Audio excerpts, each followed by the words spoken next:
Welcome to Voice Rising with Kara Johnstad. Enjoy weekly conversations with leading luminaries, pioneering visionaries, singers, poets, musicians, and sound healers as we explore the profound role our voice plays on the path to self-realization and global enlightenment. The internationally acclaimed singer, composer, author, healer, recording artist, voice expert, creator of Voice Your Essence, and founder of the School of Voice, Kara Johnstad uses her extraordinary spiritual gifts to empower others. Everything in this world vibrates.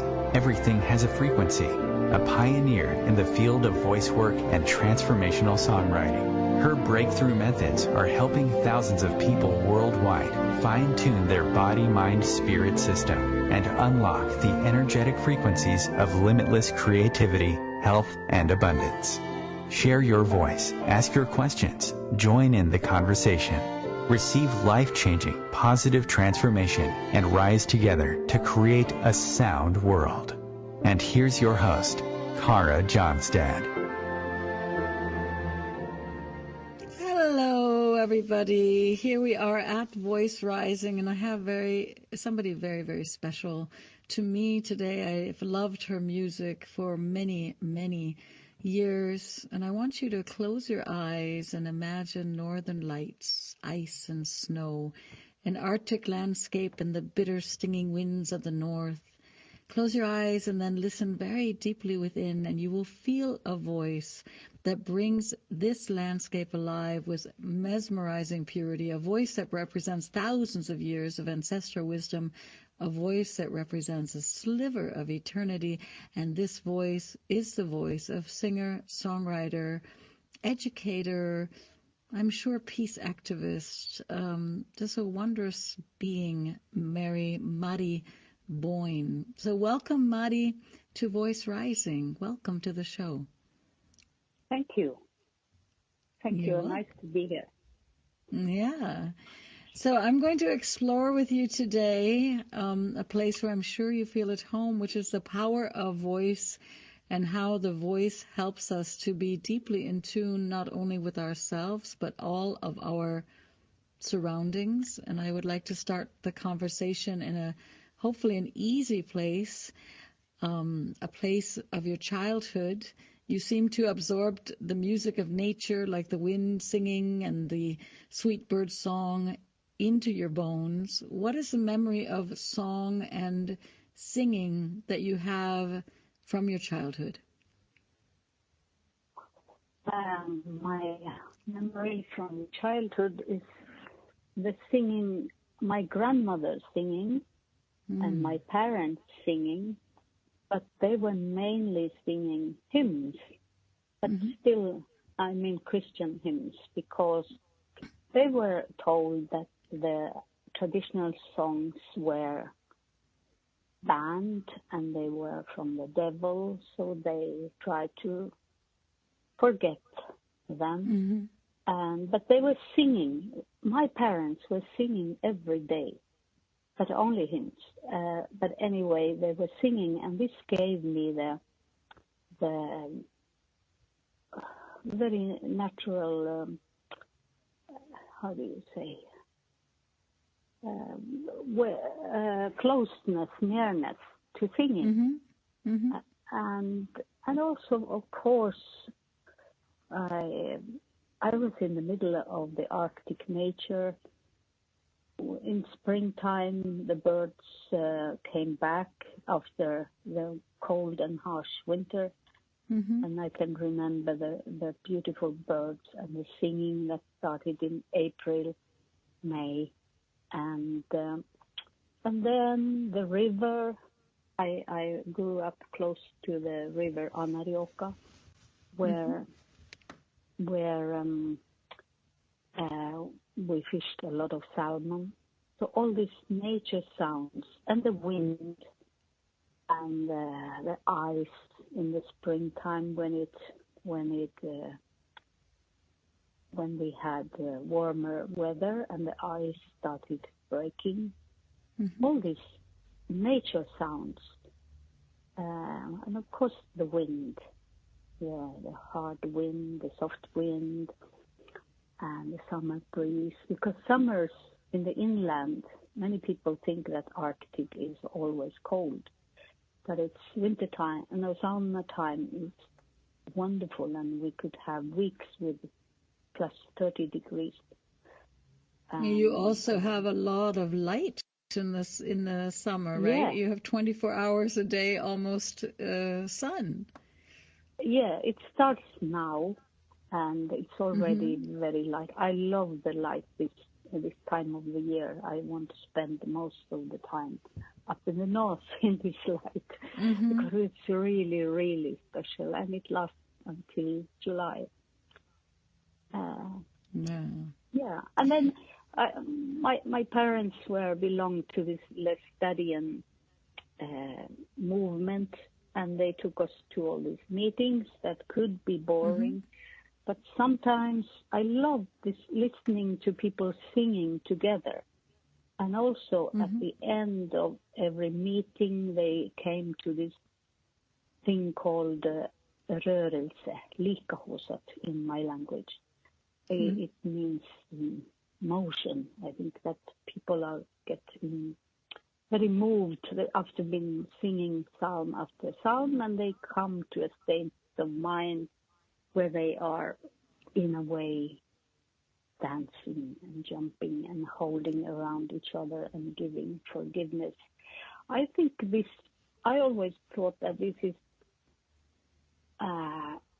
something that was a leftover from the shamanistic rituals that my people had before.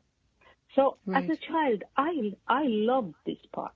Many of my friends, they say that they were afraid, they didn't like this.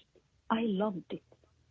So I guess, I don't know, maybe this was my education to get into this shamanistic music that I have been working with. The shamanistic path. Yeah. You are considered by many an ambassador for the Sami people, right? And you're also a musician and songwriter, and you're not only taking the roots of your culture, but also you're mixing with jazz, folk, rock, world music, and it's infused with these Sami roots. So what does the phrase "one world, one voice" mean to you? I know that you did a video after your first release, which is a long time ago, but you were part of a video called "One World, One Voice." What does that phrase mean to you? Can we experience one world, a unity consciousness through voice work? I think that everybody all over the world once were close to nature a long time ago. And there was a certain awareness that we were connected to nature. And there was a respect for nature.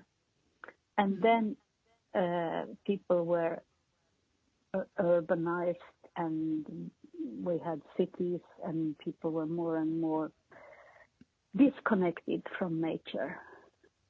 And I think that the singing that indigenous people still have all over the world, and I like to think that also the rest of the world had this song that is a universal song that we all share. Because when I travel around the world and I play my music and people hear my voice, also city people, they say there's something inside me that is, why am I touched by this, and I don't understand your language. And for me, this proves that there is a universal voice or universal song, universal vibration that is connected to the vibrations inside the body and the heartbeat. Yeah. And I was going to say I had that same experience, that I was working as a jazz singer and studied musicals and was teaching voice actually at the university in Berlin. And it was, I believe, the end of the 80s, maybe it was the beginning of the 90s. I think it was the end of the 80s. My ancestors come from Norway, so they came to the United States. So I had certain tones, and I know your language is not Norwegian. But when I heard these sounds from that very first album, I believe it's called Gula Gula, something just, my blood started rippling my bones. I was really like, I felt there was a deep, ancient wisdom that I had inside of me, that I had carried inside of me, and through all these straight lines of hymns and different scales and tones that I had lost, just singing to the birds and just singing back to the wind and echoing what was around me. And I'm eternally grateful for you bringing that back to what we would call the music scene, but you taking the time actually to share the intense beauty of remembering what we actually do as children. We're always talking back to the bugs and the bees and the birds and the ants, and then with the melody and the drum beat and the heartbeat. And I had the same experience from your music, and it's accompanied me. I've never forgotten it. There's something that was very powerful that awakened within me when I heard your voice. And I'm very happy that you're with us here today at Voice Rising. So that being said, I would love to read a couple of lines from your new album. Your new album is called See the Woman. And some of the lines, I'm not sure if you wrote the words. Did you write the words for See the Woman? She has a young face. Yeah. So a few of the lines, share with me. Yeah, this I've been always, I felt connection to the Native Americans. Buster St. Marie, John Trudell, Joy Harjo, and other artists. I mean, you have it all there. You just have to. It's not only in me. This is in the indigenous culture, in the indigenous people over there. And those words are written by John Trudell. And I chose two of his poems that have been very important to me. He has written these beautiful words called See the Woman, a man who is praising the female, the woman in all of us. And also he wrote Chasing Myself into Reality. Yeah, because some of the words are very powerful. I mean, his whole lyric is powerful, right? In some tribes she is free, in some religions she is underman, in some societies she's worth what she consumes, in other nations she's a delicate strength, in some states she is told she is weak, in some classes she is property owned. Right, and it continues. I mean, it's such a beautiful lyric for everybody out there. Please go get the album. But see the woman's spirit daily serving courage with laughter, her breath, a dream, a prayer. We as a humanity have systematically been suppressing the feminine for thousands of years, cutting ourselves off from this divine mystery. And I was going to ask you if your newest album, if it's a work of art from the female perspective and really supporting the struggle that we have for equality in our world. Yeah, it kind of is. I wrote some of the lyrics on that album, but I also looked for poems or other songs written by other artists that resonated in me, that echoed in me, and of course I have been writing songs as a indigenous person, not thinking so much about that I am a woman, but it was naturally there. But now, because some people tend to look at me as a shaman, and I say I'm not a shaman. The shamanistic medicine, the shamanistic beats is in my music, yes. But I am a woman, and this comes through me. And this is what I needed to make this album to show that the person behind all these songs is a woman who had experience as a woman. So yes, in a way, it is from a woman perspective, a female perspective, because I think I have been so occupied with fighting for my language and telling about the trauma of being colonized that I didn't spend so much time thinking and writing about how has it been to be a woman. And this album is more about that.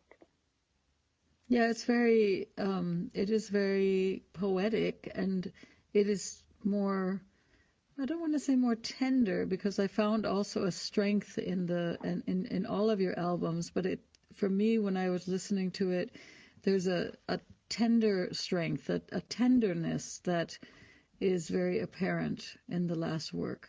It evokes colors for me of more pastels, more softer, maybe the color of spring when the first light comes out, right? When maybe there's nothing. Yeah, I enjoyed it. It was very different for me than your previous albums. And it's also a new facet, which is also beautiful. It's a different facet. And I think it's exactly, I like the word you use, tender strength.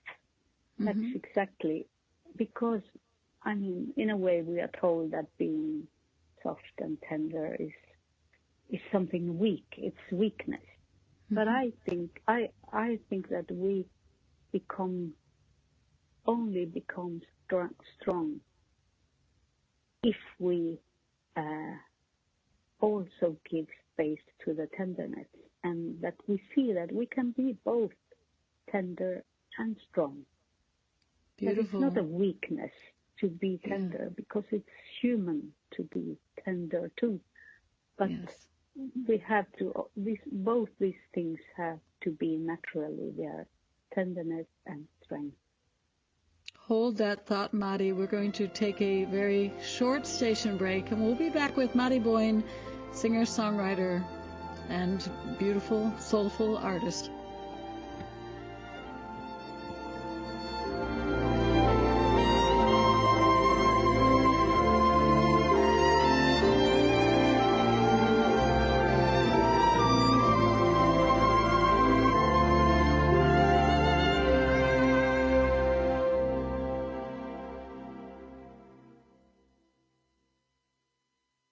The cutting edge of conscious radio, OMTimes Radio, IOM FM. OMTimes magazine is one of the leading online content providers of positivity, wellness and personal empowerment. A philanthropic organisation, their net proceeds are funneled to support worldwide charity initiatives via Humanity Healing International. Through their commitment to creating community and providing conscious content, they aspire to uplift humanity on a global scale. Connect at omtimes.com. OMTimes, creating a more conscious lifestyle. Conflict comes in many forms and often triggers a fight-or-flight response. Some of us gravitate toward conflict, while many will stop at little to nothing to avoid it. Unfortunately, what we resist will persist, which often forces us to face our fear and deal with it head-on. Join me during my show, Conflict Rising, as I discuss the important role of conflict with leaders who have moved through it successfully. Tune in Thursdays at 3 o'clock p.m. Eastern Standard Time. Remember, it's always darkest before the dawn.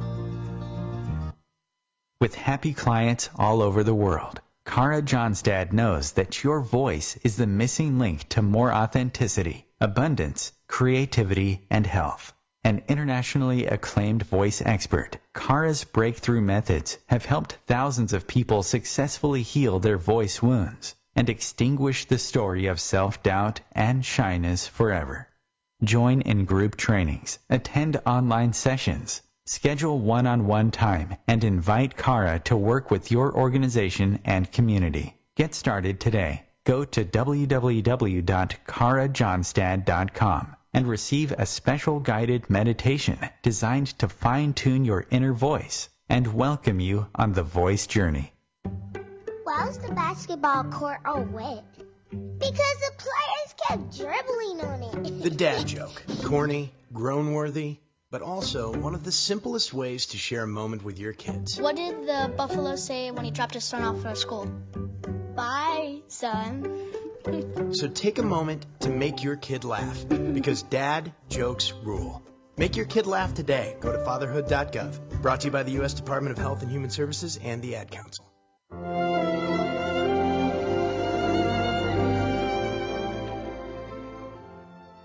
Welcome back, everybody. I'm Kara Johnstad, and I'm in studio with the singer-songwriter and ambassador for the Sami people, Mari Boine. Mari, you understand very well the power of word and the power of your art as it interweaves itself with nature. And I would like to talk to you before we play the song about a lyric from the song called El. And the song says, "And so the spring river opened up again, and so we let ourselves drift with the flood. The night of ice had to give in. My dearest son of the wind, surely I flew with the blue throat, surely I danced with the northern light. In the strongest of breath we exhaled as one, my dearest son of the wind. The lips of the silence people bursted out in speech. The stream of words once again were flowing over the frozen riverbanks when we finally came together, my dearest."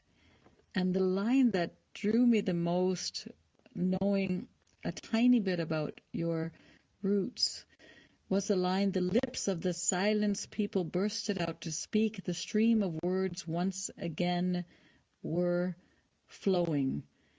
Can you speak a little bit about these lines? I know that, the oppression also that your people have experienced over many, many years. Is that where the line is coming from?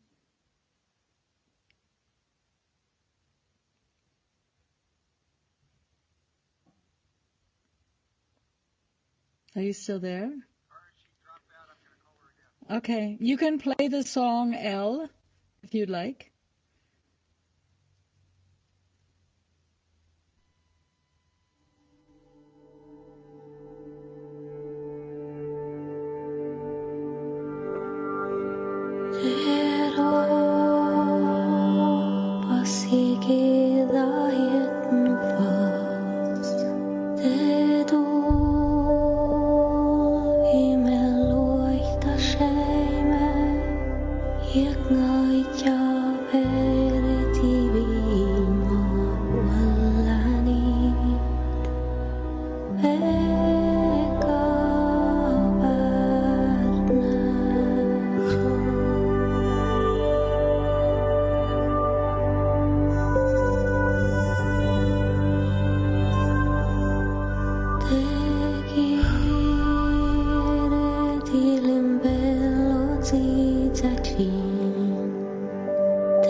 Kalau mungkatin ko mi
That was the song L by Mari Boine, who's with us in studio, and we just left off with the lines, the lyric of that song translated to English. The lips of the silenced people bursted out in speak. The stream of words once again were flowing in speech. The stream of words once again were flowing. Mari, you're considered an ambassador for the Sami people, an ethnic indigenous people who primarily inhabit the Arctic areas of Norway, Sweden, Finland, and the Kola Peninsula of Russia, and have done so since at least 11,000 BCE. And yet the Samis have experienced extreme oppression. So before the song, I was asking about that lyric. The lips of the silenced people burst out in speech. The stream of words once again were flowing. Is that a line that you can, I'm assuming you can, of course, relate to that line, otherwise you wouldn't be singing it. What does it mean to you? Are you still with me? We may be having technical problems. Yeah. So I'm just going to talk a little bit about my experience with the work of Mari Boine while we get her back on the line. It's a powerful. These lines are very powerful because the lips of the silent people burst out to speak, and before those lines, the night of ice had to give in, and we know that Thank you. Beautiful Mari, welcome back. Thank you. Yeah. So we just listened. Here. Yeah, beautiful. It can happen for all those people out there when we're dealing with our technical issues. At the same time, it's a blessing to be. I'm in Berlin. I think, Mari, you're very much in the north, close to the Arctic Circle. And our studio is on the east coast of the United States, so that these meetings can even happen. It's amazing. So right before you dropped out, we were talking about your song L and the beautiful lines. Well, they're not beautiful. They're actually powerful lines of the lips of the silenced people bursted out in speech. The stream of words once again were flowing. I shared with our audience a little bit about the Sami people and the extreme oppression that you have experienced.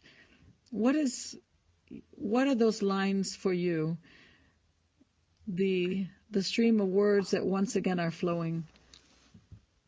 That is sometimes when I on stage I do this song, and especially when I come to that line, I feel this is the story of indigenous people, of my people, our story the last 30 years, because I started nearly 30 years ago writing songs, and before that I was a very shy young Sami indigenous woman who wanted to leave my own culture. I was brainwashed to think that my culture had no value, that it was so less value than other cultures. And then I started to write myself out of this trauma of self-hate. And then people came to me and said that you are writing about me. And I realized we all have been, in a way, brainwashed to forget our beautiful heritage. Right. And then there has been a huge change within the Sami culture, Sami society, and also in other parts of the world for indigenous people, that we are more proud. We don't believe anymore those lies that were told to us, that what we had was of less value. So that line is about when you have been feeling inferior, and you haven't really been talking your own language, or singing your own songs, and then the ice breaks, and all that, the dark night has to go, and the ice breaks, and you can be fully yourself. That's that line. Yeah, and exactly. There are, I believe, you can correct me if I'm wrong, 11 different historically attested Sami languages, and only 9 have survived, but even those are in danger of disappearing. And through singing and performing, you're able to keep the language and the traditions alive. And I think the question is also the voice of the people is so important, whether it is the indigenous people from all over the world, that when we use oppression to strip away the voice of the people, we are also losing all the knowledge and all the wisdom and all the beauty of that culture, right? So exactly. Yeah. So it's an incredible gift, and I do think that we're experiencing more awareness of how important it is not only to have the songs, but the language, the words, because language also creates the perception, which brings me to a great word, and let me know if I'm pronouncing it right. And it's very hard because what you find sometimes researching is very limited, but I saw the word joik. Is this correct? Like the word for song? In Norwegian it's joik. But we say lucht. Yeah. We say luhti or joikus. Joikus. So joik is joikus or luhti. Luhti. Oh, because I thought, and how would you define luhti, or I know I'm going to say yoik because I have it on my paper, but I'm sorry, I should be writing. Because that's the official word, yoik. Yeah, but you use your language here on our interview because we're learning and we're very open to learn. How would you define that word? Because, I was reading some interesting things, and I was curious to talk to you about yoiking, songing. Yeah. How would you define that? It is, we all have words, we can tell stories, and then there are some things we want to express where the words are not enough. That's when the joikus luhti comes in. It's our way of expressing spiritual things where the words are not enough. This is our special way, the luhti or joikus. And it was a part of the shamanistic ritual. It was a means for the shaman to travel to another consciousness. There were people drumming, and then he could travel to the spirit world, and he could there he could talk with ancestors, or he could get advice. That was his way of getting advice for the society. So this was also luhti was a part of this too, and that's where the conflict came with Christianity, because Christianity all over the world has been afraid of this part. And has, because this is something not you can't control the way they wanted to control everything. And also Lohti was given. I'm practicing. It was when a child was born. Every child had a Lohti. When the Lohti for the little children was called Dona. It had a different word because then everybody knew this is the traditional song of this child. It was like you were given a name, then you were also given a Dona. Like a vibrational signature tune that each child that was born received their own melody or their own tune. Beautiful. And then during your lifetime, this could change. It could change character, and because we change through life.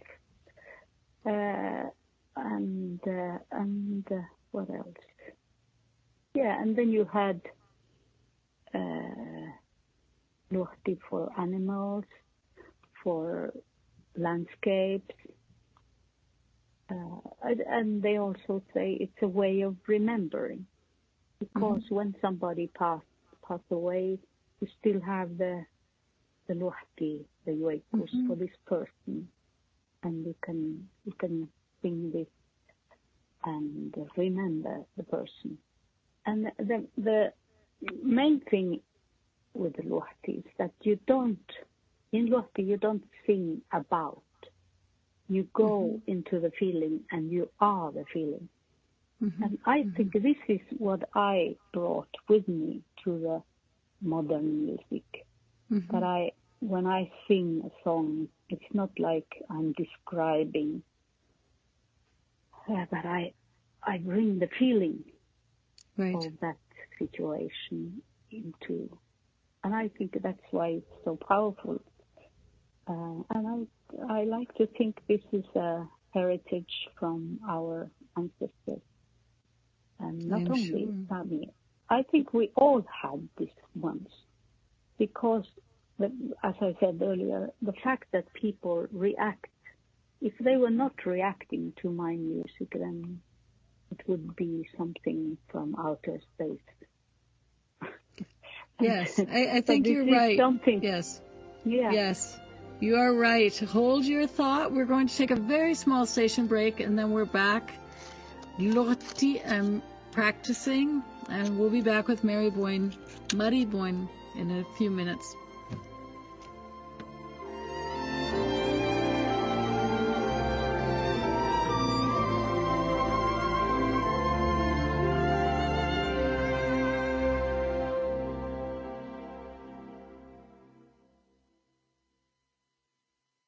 Bringing a more conscious lifestyle to your world.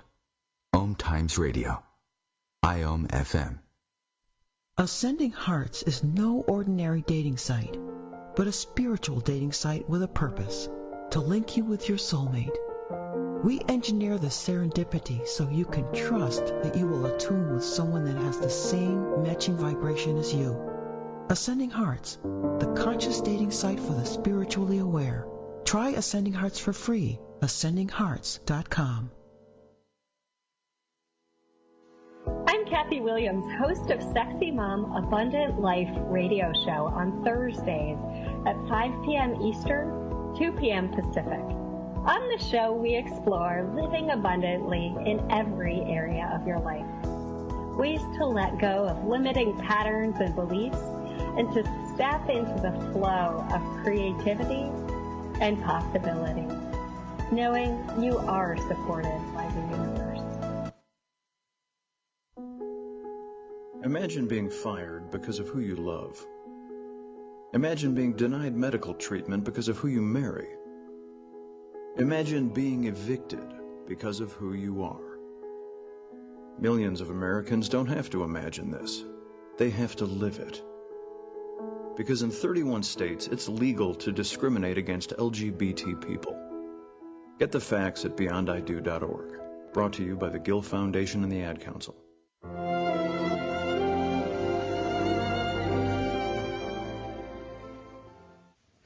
We are back. You are at Voice Rising. My name is Kara Johnstad, and we are in studio with Mari Boine, a singer, a songwriter, educator, and ambassador of the Sami people. You could say that.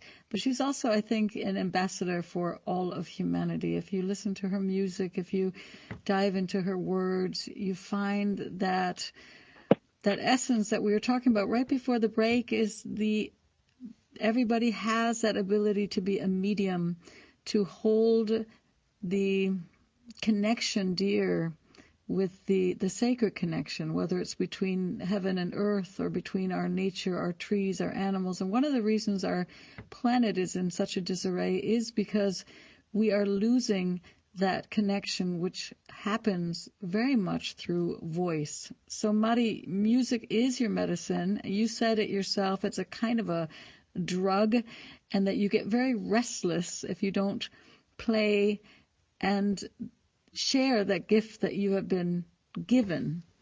I'd like to share with everybody this song. It's called Eagle Brother. And would you like to say some words about that song before we go into the track? Yes, I wrote that song 25 years ago. In the 80s, and this song has always been with me and is close to my heart. It's the longing for freedom. It expresses the longing for freedom, and it's inspired by the beautiful eagles that I see often here outside my house and in this area. They, for me, represent power and strength and freedom. So, but it's also written to a man, because sometimes you meet people who are not ready. They so much would like to fly, but they are somebody tied their wings. So it's both a song to the eagle brother flying up in the air that is so powerful and inspires and reminds us about the freedom that is possible. And then it's also to a friend who I in a way lost because he was not ready and he didn't dare to trust his own wings. And this song is really, really important to me. Beautiful. Let's listen then to Eagle Brother from Mari Boine.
Ego Brother with Mari Boine, and we are lucky today because we have Mari with us in studio.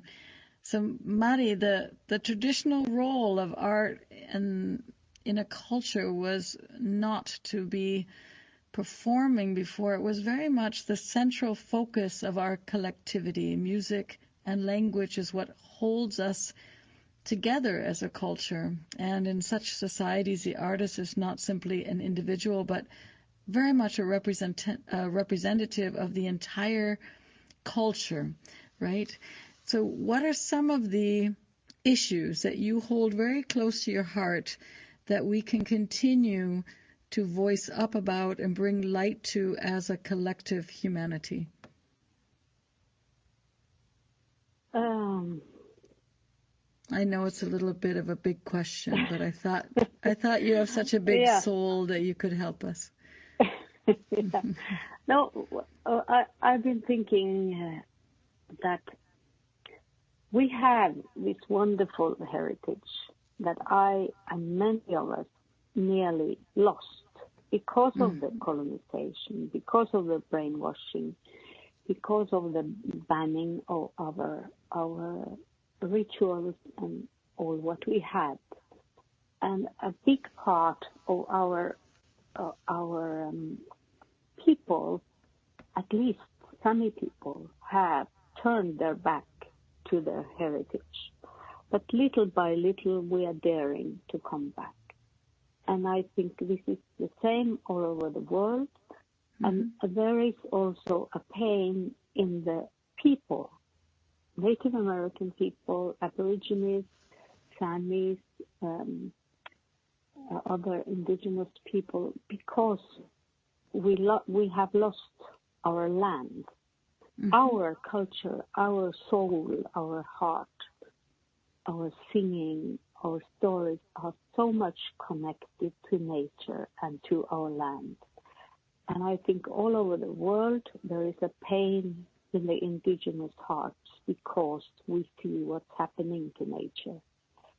And I think that once you are fascinated by our culture, our spirituality, you should also look for where can I support indigenous people in their fight for not losing their land and resources to pollution, because this is happening all over the world, and our people are in pain because this is happening, because we can feel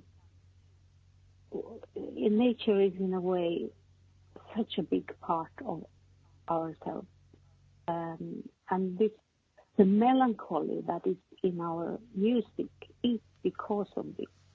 So what I want to say to people who feel that they find something very important in what we share, the indigenous artists, please also involve yourself in the fights that are still going on, and try to also, because there's so much pain and trauma you have to clean out before you come to this back to this heritage, like I have done. I spent 25 years cleaning out the garbage and the pain that was put there because of the trauma of colonization. So this is not something you come easy to. I don't know. This for me is important because there is so much, like within the Sami society, there's so much suicide, there's so much alcoholism, And this is all over the world. So, what I want to say is, it's not. Sometimes and I guess that's why I made See the Woman also, because I wanted to show that part, that we are not just some spiritual entertainers. There is a very, very, very serious story behind this music, and that I wish that everybody could have a curiosity for and listen to the stories and support the people who are fighting for their own culture also in the States, especially. And also maybe, in the United States, all around the world, also South America. And I think especially that many people, and I can say this from a simple Wisconsin girl who grew up in a normal public school, we simply didn't always have the whole complete picture of the stories. And so that it's our responsibility to also learn and to research and to open ourselves for the language, for the music, for the stories, and help to heal the trauma as a humanity, as a collective, because many, many people were simply are still simply ignorant to what has happened with many of the indigenous tribes and the lands and everything else, right? So if you had one simple word of how our voices that we can use to rise up could be used to usher in a new world of peace and prosperity for all, that we come back to that place of being in harmony, we shift from harm to harmony. As we come to the end of our show, what would it be? First of all, we have to escape materialism. Materialism is that we think that by filling our lives with things and more things, that we will get more, we will be more happy. The materialism is, for me, it's the most terrible ghost. And first of all, we should try to get out of that grip and greed also. And then start listening to each other and learning from each other. I know it's naive, but I will never stop believing in this, that we, by listening to each other, learning and trying to have empathy, and without having the answers, because this has been the Western world's problem, that they thought that the way they see the world, the way they have chosen to solve things, this is right for everybody. I saw wonderful. Yeah. Okay. Yeah. Can I just? No, we're coming to the end of the show. I would love to. I would love to have you back, Mari. You are a great gift to humanity. You're a wonderful soul. I thank you so much, from one artist to another, but also from everybody who loves your music, for everything you do, everything you give. I hope to have you back on the show. And I hope. And I will. Back. And it's been. And then you can share with me even more of your wisdom. Yeah, Mari Boine, thank you so much. Bye-bye. Thank you.